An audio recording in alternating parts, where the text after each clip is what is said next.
KTN News. Now, thank you so much, Dr. Gertrude, Mr. Charles, and Charles Obor for joining us today. In her own words, Education CS Amina Mohammed said will partner with law enforcement agencies to track down defaulters holding jobs yet reluctant to be counted as reliable and responsible Kenyans, including those working in money transfer services like M-Pesa and Airtel. Of course, there was a confusion as to who are the defaulters. And now there was a clarification of those that are not employed. I want to start with you, Mr. Charles Ringera. Why use the law enforcement officials? Thank you. I think there's a confusion, and then I think the CS was very emphatic. She says that it is those people who are already earning decently, and we can already see that from whether the tax returns or your M-Pesa transfers, or you're economically engaged, you're buying a car with NTSA. This is 10 years after you graduated, and you have not made any attempt in terms of making your account good. And I think that she was very clear in terms of saying we are focusing on those people who are already earning and they have not done a commitment of coming back to pay the loan that they were given. So it is clear from our side, out of the 74,000, we know that group comprises of people who graduated 15 years ago, 12 years ago, 10 years ago, and we can see some economic activity within their in their businesses. Mm-hmm. Yeah. But you still haven't answered my question. Why use the law enforcement officers? Why say you're going to arrest the defaulters? So that's another confusion. If you look at the ministers, or you read the minister's statement, there is nowhere she has used police. There is nowhere she has used law enforcement. Section 23, 24, and 25 of HELB Act gives HELB, create inspectors for Higher Education Loans Board. Those are the inspectors we are calling law enforcement agencies. And those law enforcement agencies given by authority by Section 23, 24, and 25 of our own Act is the same law enforcement agencies that normally go to inspect, and they do the inspection and they do their prosecution under delegated powers by ODPP. So we are very clear in terms of the law enforcement agencies. There is nowhere the police was actually mentioned in the conversation. Let me cut you short. So you're telling us the law enforcement agencies are not the police and that no one is going to be arrested? No. There was nowhere that was mentioned. No arrest will be made? No. And you can replay the statement again and again. There is nowhere the police was mentioned. Mm-hmm. Yes. You want to say something, Doctor? Yeah, I would like to say something. I think... Thank you very much for this invitation. I think the CEO HELB should come out clearly and tell Kenyans the truth about the conditions for getting the loans. Because it is so clear, even I was preparing for this interview, as I looked at some of the acts, there's a section that says clearly that if people do not pay the loans, they become criminals, and the guarantors also become criminals. And it should be clear that even students should know that by the time they're taking the loans, they're now, liable. As in, if they're not able to pay, they become criminals. And there's need to really come out clearly and tell Kenyans, because Kenyans should know that the Act, the Constitution, the HELB clauses, there are some clauses that really make it clear that if you default, you become a criminal and you can be arrested. And then you're supposed to be charged. And not only you, even your guarantor is supposed to be told that you guaranteed so and so for a loan, he's not able to pay, so can you pay the interest? Can you pay the loan? If you don't do that, we arrest you. It is there. So it has to come out clearly, so that if there's any confusion, then there's need to review the HELB clauses for the sake of our students, for the sake of Kenyans. And then HELB should come out clearly to tell Kenyans why exactly was HELB even started. It was for the purpose of the needy students. We have students who are so bright. We have students who come from lowly families, humble backgrounds, but they have no one to hold their hands. And the only way in which they can be held their hands for the cyclic nature of poverty not to continue in their homesteads and in their families is through education, because education comes in to bridge the gap that is there. The disparity that is there between the rich and the poor. Education can come in to close. And so when the bright students are given help, this is a good springboard for them to eventually cross from poverty to riches. Yes. So the HELB loan is supposed to help the needy students. Okay. And as a government, as a nation, we have to see how to protect the needy cream we have in this country. If we criminalize them, who is going to protect them? Okay. Dr. Ari, hold it there. I want to come back to you, Mr. Ringera. So you're telling us no police are going to be used and no arrest will be made. I really want you to clarify on that, because these are the key things that Kenyans picked, especially the defaulters, if we call them. So no police, no arrests. So I'll go again to the minister's statement. She never mentioned police. She mentioned law enforcement agencies. Law enforcement agencies. And I've already told you, Section 23, 24, and 25 of HELB Act gives us powers and authority to actually be law enforcement agencies under delegated authority by ODPP. And that is what we have done. Today we have 9 prosecutors within the board who actually help us in terms of doing the work that we are supposed to do on compliance. Now, going back to what the senator is saying, there is in our Act, Section 15, to stipulate that loanees who default on loan repayment, including those who are employed, shall be guilty of an offence and liable to a fine of not less than 5,000 shillings in respect of each loan deduction that remains unpaid. This is in addition to any other action that the board may take against the defaulter. The additional action can be interpreted to include criminal or civil. Now, in terms of this debt, they are all civil debts. Civil debts. They are civil debts. Yes. Now, responding to what the senator is saying, unless you have a Kenyan who graduated, is doing business transactions, he is not paying back, how will we then address those vulnerable orphans who are supposed to get the same kitty so that they can become equipped with education? I agree with that. Education is an equalizer in terms of they have and they have not. But then that equalization can only come through money. That money is supposed to be from the national government, which they give us, annual capitation, and also from the revolving fund. So if we can be able to separate the issues in terms of what HELB does for the vulnerable children, and also the people who are supposed to fund those vulnerable children, I think this debate will be more constructive. So what's the consequence if no arrests are going to be made? We follow them the way we have been following them. There are several means we use. Today, after 10 years, you have not serviced your account. Your account is already attracting interest. It is already attracting penalties. We then go ahead and list you and then follow you wherever you are. Yeah. To the CRB. CRB is one of the mechanisms that we use. So there are several interventions we use. We are getting very worried. For example, there is quite a bit of migration to the diaspora. People take this money, they go to school here, then they go to further their studies and also look for green pastures outside. But you track Those them are actually even... the people the minister was talking about. We have now combined with, MFIT, Minister of Foreign Affairs, in terms of tracking where these guys have actually gone. Yes. Now, I want to comment about the issue of tracking, and I want also HELB to come out clearly. We talk of the money attracting 5% per month. 4%. Yeah? 4%. Is it 4% per month? 4%. Yeah, for the money that has not been paid. Now, I'm thinking of graduates, and in fact, even our own graduates right now. By the time they finish university, they tarmac. Some of them tarmac forever. Some of them are not even able to get jobs, especially those who come from poor families. You'll find they have papers, yes, but they do not have jobs. And you'll find that they're tarmacking, and yet this money is accruing. I'm just wondering, what is the justification of insisting on the interest going up, yet someone does not have a job? Because if you don't have a job, you do not become a criminal. There's no criminal offense in not getting a job. But if you get a job after 5 years, how can you pay interest of, by the time you finish campus to the 5 years? By all means, I think it is very unreasonable and unrealistic. So, just to respond to Senator, this is already legislated. It's actually 4%, and it's value retention of money. And I will not even try to get to the unemployed, because the minister was not talking about the unemployed.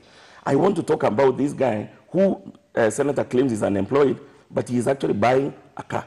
You can see there's a transaction in NTSA where he has gotten a driving license. He is buying a new Subaru, which is making noise to all of us in this town. What does that say? And remember, I have a demand currently that I cannot be able to satisfy the TVET student, which I require 6 billion shillings to take the TVET student to school. Senator, before you interject, just a minute, before I continue.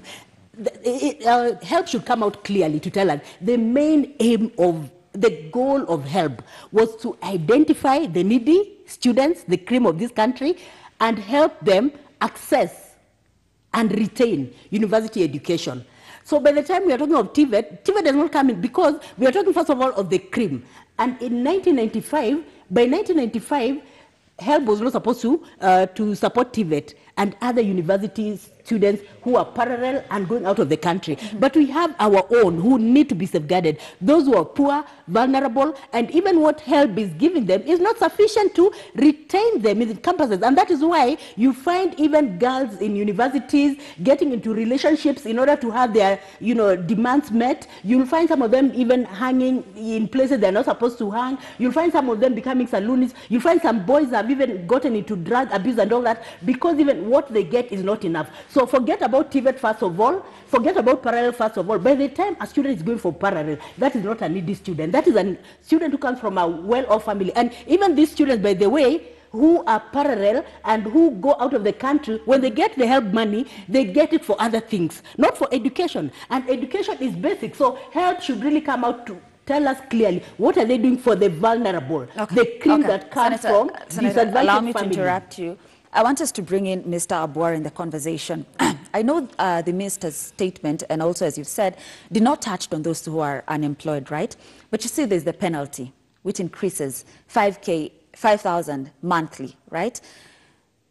Abwar, we spoke during the break, and you were telling me you are unemployed, and your fear is by the time you get employed, the fee will be too high for you. I don't know, just share it with the CEO here. Yeah, first of all, I would really like to say thank you. First of all, I would like to say thank you for the HELB fraternity for having made it possible for us to go through the campus education. Yeah, and I'm a graduate from Jomo Kenyatta University, but currently I'm unemployed. And what I would like to say is that without employment, the whole loan and everything is just useless. Yeah?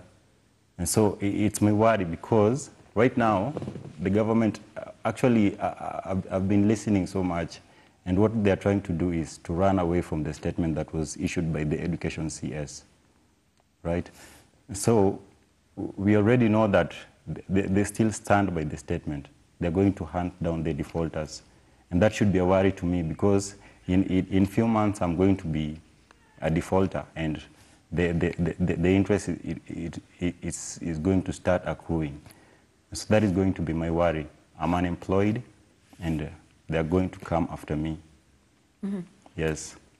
You see, it's an interesting point that you've raised, but the CEO here has really, I really want to insist on this. The fact that you said no arrest will be made, and the fact that you've said that no police is coming after anyone, right? Yes. I can quote you on that. Yes. Great. I want us to talk about the penalty. 5,000 monthly, it accrues. Can't we scrap it for people like Abwar? So one of the key things that was brought under that penalty clause, which is, as I said, is section 15, subsection 2, was actually a deterrent measure. Like I've already said, there you find somebody who is doing something economically active, some business of some sort, is employed, but they are still running away. And remember now we have quite a number of people in the informal sector. So after graduation, we will give somebody like Charles 1 year in terms of moratorium. And then after 1 year, there is no charge during that period of 1 year. Our loan application, there is nowhere it is predicated on getting a job. In fact, one of the big things that this government is trying to create is job creators rather than job seekers. So people like Charles, I will encourage them, get away of how do you create a job rather than looking for a job. And that is the main message that we are actually driving under TVET, although I think Senator is having a different opinion about TVET. So after 1 year, Charles, I want to ask you, how much money do you spend on your airtime on a daily basis? Just be frank, for looking for a job or betting or whatever it is. How much money do you spend?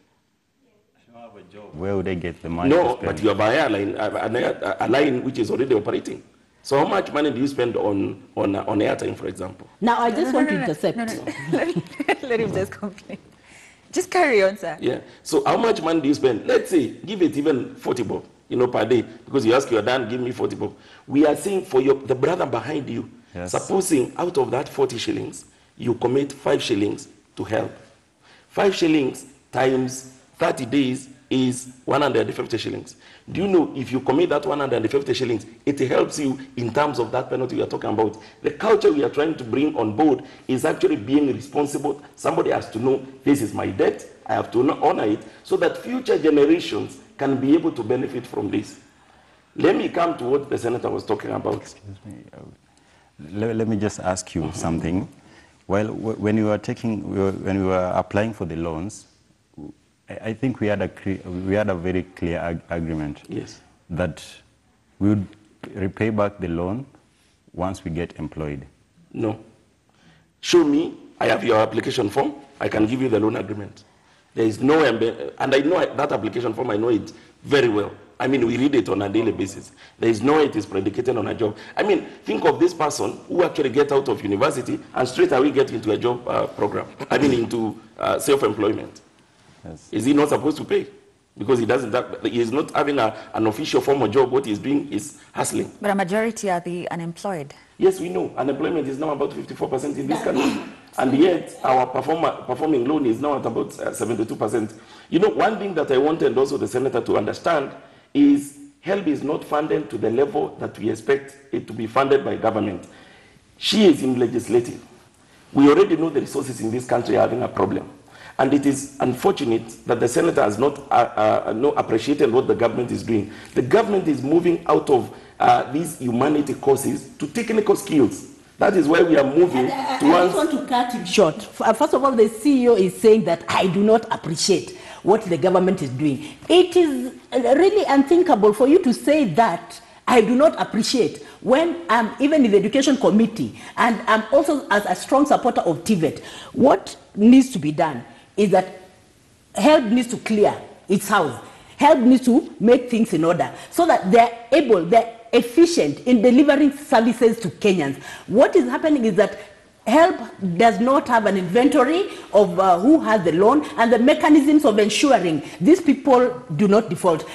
In one of the functions of HELB, HELB is supposed to actually have an insurance cover for risky loans. By the time HELB is giving loans even to the vulnerable, HELB should know that these are vulnerable. They come from vulnerable families. So there's no way that you can be guaranteed they'll be able to repay the loans if they don't work. And if they don't have jobs, how do they repay? And I want to say that it is unfortunate that even HELB, even right now, you're intimidating him. You see the way he's talking very slowly. He doesn't have money. You're insisting that if he's been making airtime calls, then he can surrender 100 shillings to HELB. That is a lie. I want to say I'm also a beneficiary of HELB. And I remember I paid that HELB loan, and there's a time when I transited from Kenyatta University to Jomo Kenyatta University to be a lecturer.